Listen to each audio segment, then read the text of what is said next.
Another example for welded connection, the 22 mm by 150 mm plate is connected to 22 mm by 200 mm plate with longitudinal fillet weld as shown in the figure. So determine LRFD design tensile strength and A is the allowable tensile strength for the plates.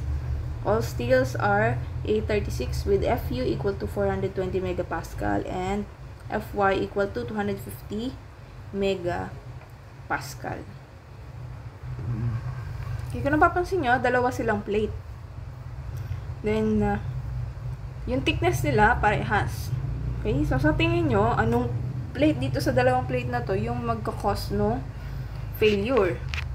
Okay, so kung pagbabasihan natin yung formula natin, we have gross area yielding saka net area rupture.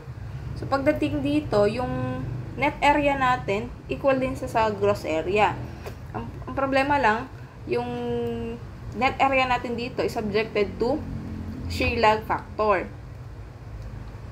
Okay? So kung pagbabasihan natin yung area to area, yung net saka gross area niya same lang, AG.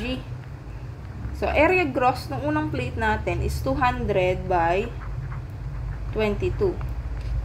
So, since pares naman sila ng thickness, ang pwede lang natin tignan, para madali na lang yung observation natin o yung computation natin. Tignan lang natin yung gross width niya. Yung gross width ng isa is 200. So, hamak yung laki niya kaysa dun sa isa, which is 150 lang. So, dun sa formula natin, FYAG saka FUAE, pares naman sila ng FU saka FY, yung dalawang plate, di ba? All steel are A36. Pares yung FUA saka FY. So, ibig sabihin, ang magvavary na lang sa kanila yung area. Same naman yung thickness, so ang magvavary na lang talaga yung width. Doon lang kasi mababago yung area natin sa width niya, no? Kasi since yung isa mas malaki, so, ibig sabihin, mas malaking force din yung kailangan natin para mag-yield yun or mag-rupture. So, dito, sa dalawang plate na to, i-consider natin yung mas maliit. Kasi yun yung mag-yield ng mas maliit na area and mas maliit na force para siya ay mag-fail.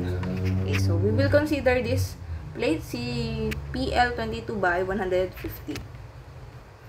Again, una, kailangan natin si gross section yielding. Again, this is equal to yung PN natin dyan, FY AG. Okay, what is our FY? That is 250 megapascal. And then, AG natin, kunin lang natin yung area, gross area. So, you have 150 mm by 22 mm.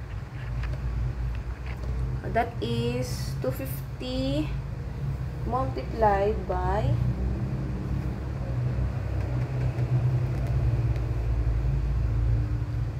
that is 825 kilonewton.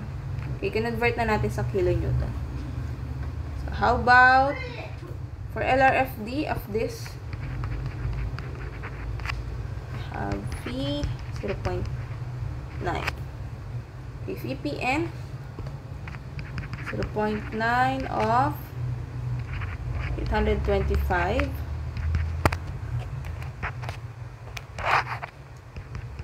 VPN.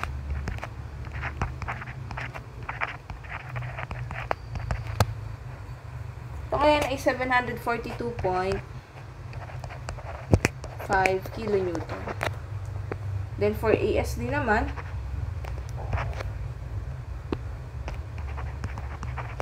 omega natin ay 1.67. For our formula for this, we have PN over omega. PN natin ay 125. Omega is 1.67. Therefore, PN natin dito, o yung allowable tensile load is 494 kilonewton. So, we will check yung dalawa na yan doon sa ating net section rupture. Ang bakit magkakaroon ng net section dito, plate to plate naman siya. Di ba dapat pag yung buong area dikit dun sa ating plate, may nakadikit sila sa isa't isa, dapat wala siyang shear lag. Sabi dito, yung plates natin connected only with longitudinal welds. So, balik tayo dito sa ating shear lag. Sabi daw, pag yung plates daw ay intention, tapos transmitted by longitudinal welds only, meron pa rin siyang shear lag. Ano ba yung longitudinal welds? Itong nasa taas na yan. Wala siya yung dito sa gilid. Wala siyang transverse welds. So, kaya meron pa rin siyang shear lag. Okay? Yan daw, kukumpitin natin based dito sa tatlong criteria natin. So, kunin natin yung value ni L.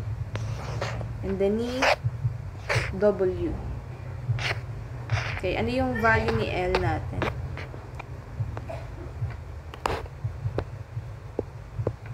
Okay, next naman, net area rupture. Okay, this is PN FUAE. For in yung AE natin, again, that is UAN. Then for U, meron tayong iba't ibang criteria dyan. Okay, check natin yung value ni L muna.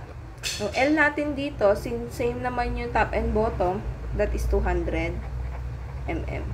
And then yung W naman natin, itong width niya dito, which is 150.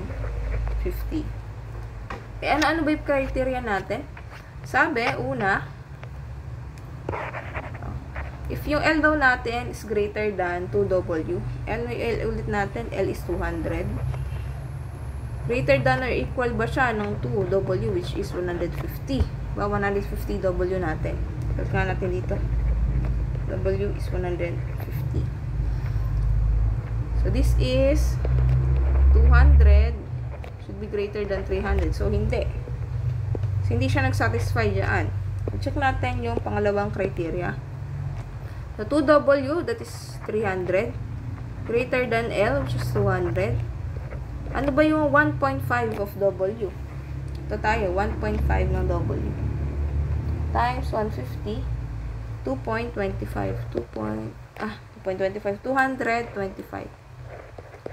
So, nag-satisfy ba? Mas malaki siya sa 300, mas malaki 300 kaysa kay 200. So, okay tayo dito. So, ito yung nag-govern. So, yung U natin, 0.87.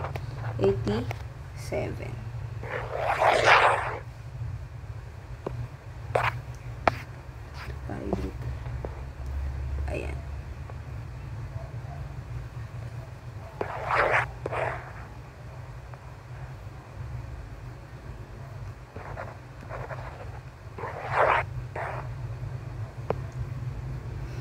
Let us compute now for our P sub n.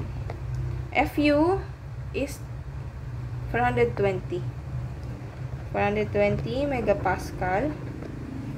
UAN is U, 0.87. AN natin, equal din kay area gross, which is 150 mm multiplied by 22 mm. Okay, again, this is area gross. And this is our U. Ito yung FU. Area gross or ito din yung AN. Kasi wala naman tayong pinunch na hole. So, wala tayong ima-minus na butas.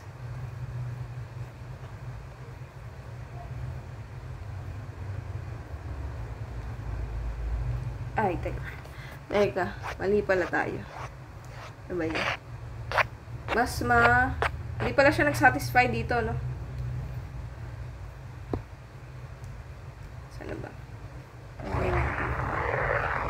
So, hindi siya nag-satisfy. Sorry. Ano pansin? Hindi nag-satisfy dito. Yan. So, hindi siya mas malaki. So, hindi ito. So, tingnan natin yung isa pang criteria. Sabi, mas malaki kay 1.5L. So, this is 1.5L to 2.5. Or mas maliit rather. 100. So, ito pa lang pala yung nag-worms. Ayan. So, yung view natin, sorry.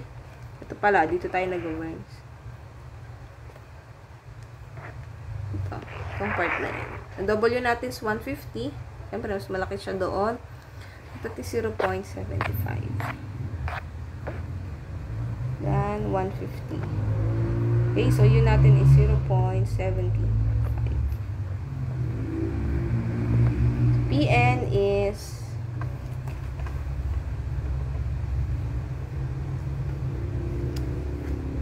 420 times 0.75 times 150 times 139.5.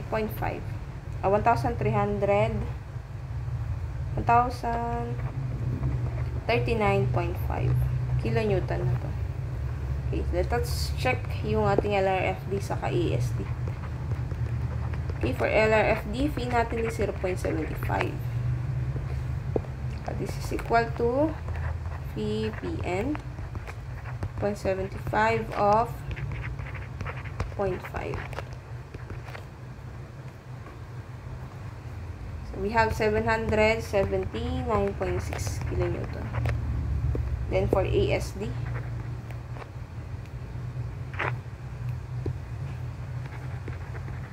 okay, ang omega naman natin dito is 2.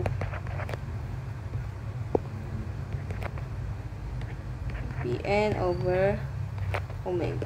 PN is 1,039.5 over 2. We'll have 519.75 kilonewton. Then, compare natin yung dalawa, yung net error rupture saka yung yielding. Okay, compare natin to. So, dito, sa LRFD natin, for 742, so, ito yung nag-governs ngayon.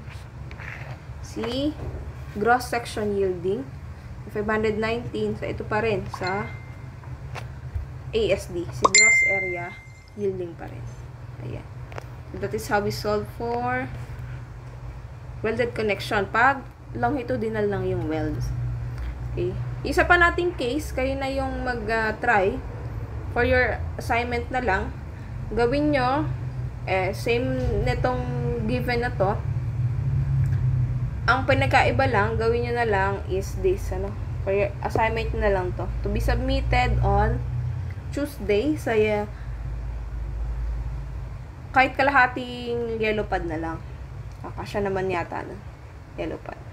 So, etong part na to, yan, 150 pa rin. Saka dito naman, yan, 100. Ayan. Patry nyo naman yan. So, yan na lang yung kulang natin dito sa ating welded connection. So, yan. Again, assignment ito to be submitted on Monday sa 1/2 yellow pad.